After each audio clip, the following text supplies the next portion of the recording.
শেষ সময় যখন বিদায় নিতে যায় তখন আমার হাতটা ধরলেন। এত স্মৃতি ছিল যেগুলো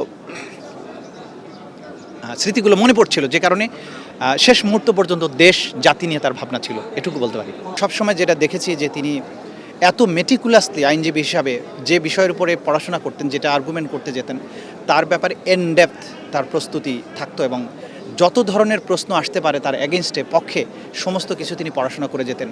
সততার প্রশ্নে তিনি আপোষহীন ছিলেন, একটি মিথ্যা কথা যাতে বলতে না হয় সে ব্যাপারে তিনি একেবারে দৃঢ় প্রতিজ্ঞ ছিলেন।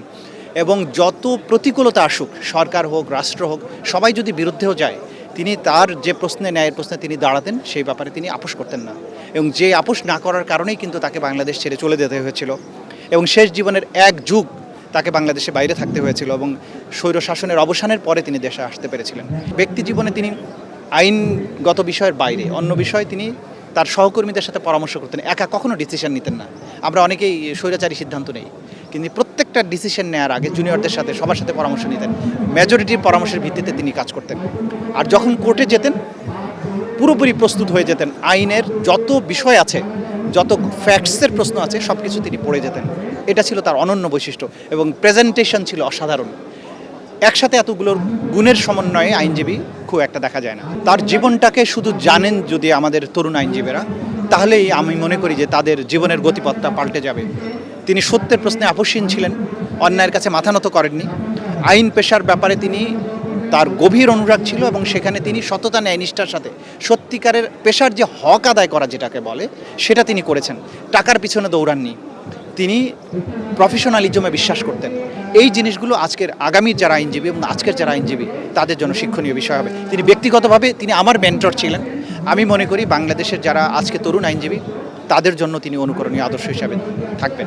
আইনজীবীরাই বাংলাদেশে শুধু নয়, গোটা দুনিয়াতে আইনজীবীরাই রাজনীতিতে বেশি সংখ্যায় আসেন এবং গোটা দুনিয়ার বিশ্ব নেতৃত্বের দিকে যদি তাকান এবং সেখানে দেখবেন আইনজীবীরাই বিশ্ব রাজনীতিতে নেতৃত্ব দিয়েছেন। সেক্ষেত্রে বাংলাদেশের আইনজীবী হিসাবে তিনি রাজনীতিতে যাওয়া এবং জড়ানো সেটা খুবই স্বাভাবিক ঘটনা ছিল এবং তিনি যদি রাজনীতিতে আরও বেশি সক্রিয় হতেন হয়তো বাংলাদেশের রাজনীতি আরও বেশি উপকৃত হতে পারত।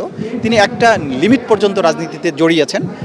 তিনি যদি রাজনীতিতে ফুল টাইম হতেন তাহলে আমি মনে করি যে বাংলাদেশের রাজনীতিতেও তিনি যেভাবে আইন পেশায় অবদান রেখেছেন সেভাবে রাখতে পারতেন। তার ইন্তেকালের এক সপ্তাহখানেক আগে সর্বশেষ যখন তিনি হসপিটালে ভর্তি হন, আমি তাকে দেখতে গিয়েছিলাম এবং দীর্ঘ সময় তিনি জানার চেষ্টা করছিলেন কোর্টে কিভাবে চলছে, ট্রাইব্যুনাল কিভাবে চলছে, বাংলাদেশ কোন দিকে যাচ্ছে, নতুন প্রেক্ষাপটে নতুন বাংলাদেশ কোন দিকে যাচ্ছে, এসব ব্যাপারে তার আগ্রহ ছিল।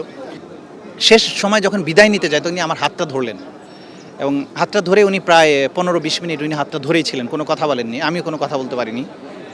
আমার দু চোখে পানি ছিল, এত স্মৃতি ছিল যেগুলো স্মৃতিগুলো মনে পড়ছিল, যে কারণে শেষ কথাটা এটাই, তিনি বাংলাদেশ সম্পর্কে জানতে চেয়েছেন এবং বলেছেন আবার তুমি এসো, তোমার অনেক কিছু শোনার আছে। শেষ মুহূর্ত পর্যন্ত দেশ জাতি নিয়ে তার ভাবনা ছিল, এটুকু বলতে পারি। ব্যক্তি জীবনে এবং পরিবার নিয়ে তার কোনো আক্ষেপ ছিল না, পেশাগত জীবন নিয়েও তার আক্ষেপ ছিল না। তার আক্ষেপ ছিল বাংলাদেশ যে জায়গাটায় যাওয়া উচিত বাংলাদেশ সেই জায়গাটায় যেতে পারেনি। বাংলাদেশ অমিত সম্ভাবনাময়, সেই জায়গায় বাংলাদেশ যাওয়ার যোগ্যতা আছে, যেতে পারেনি। তবে বিপ্লবের পরে তিনি অসম্ভব আশাবাদী ছিলেন। তিনি বিশ্বাস করতেন যে বাংলাদেশ সত্যিকার অর্থে এখন একটা গন্তব্যে যাওয়ার পর্যায়ে পৌঁছেছে এবং বাংলাদেশ সেই জায়গায় যেতে পারবে, এটা তার বড় আশাবাদ ছিল এবং তিনি শেষ পর্যন্ত দেখে যেতে পারেননি, এটাই তার আফসোসের বিষয় ছিল।